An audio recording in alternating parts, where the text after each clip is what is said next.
Herzlich willkommen zu einem neuen Video. Heute zeige ich euch ein Rezept für eine super leckere One-Pot bzw. Pfannenlasagne. Als erstes bereiten wir dafür das Gemüse vor. Eine große Zwiebel sowie 2 bis 3 Knoblauchzehen abziehen, anschließend fein hacken. Außerdem habe ich hier noch ein Bund bzw. 500 Gramm Suppengemüse, die Möhren sowie den Knollensellerie schälen und danach in feine Würfel schneiden und den Lauch putzen, längs vierteln und danach fein hacken. Wenn das erledigt ist, eine große Pfanne mit einem guten Schuss Öl erhitzen, das vorbereitete Gemüse in die Pfanne geben und bei mittlerer Hitze und gelegentlichem Wenden für 4 bis 5 Minuten glasig anschwitzen.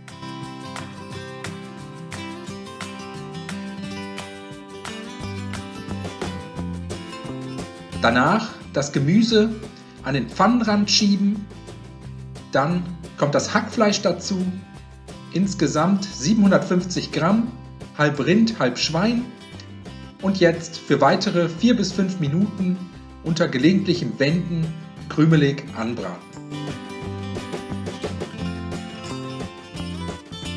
Als nächstes kommen die Gewürze dazu. Je 1 Teelöffel Basilikum, Majoran, Oregano, Thymian und Rosmarin. Außerdem eine gute Prise Salz sowie frisch gemahlenen Pfeffer.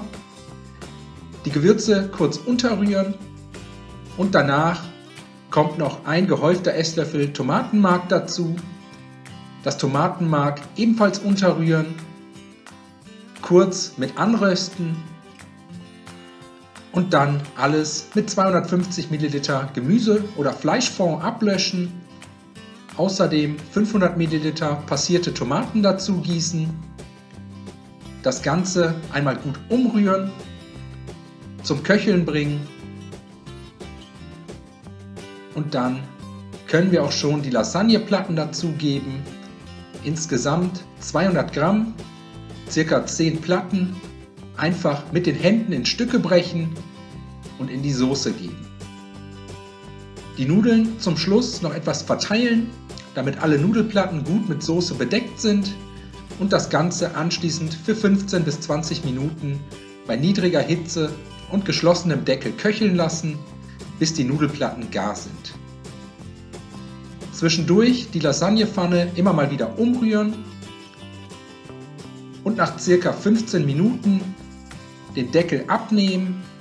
Jetzt 200 Gramm Creme Fraiche esslöffelweise in der Pfanne verteilen, dann mit einem Löffel in die Soße rühren und zum Schluss noch 100 Gramm geriebenen Parmesan auf der Oberfläche verteilen.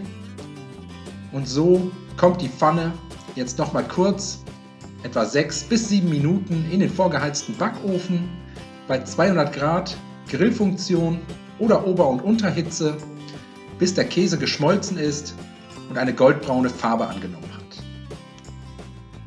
Die fertige Lasagne danach aus dem Ofen holen. So sieht sie dann aus. Zum Schluss mit der fein gehackten Petersilie aus dem Suppengemüse garnieren und servieren. Ich hoffe, euch hat das Video gefallen. Ich wünsche euch viel Spaß beim Nachmachen.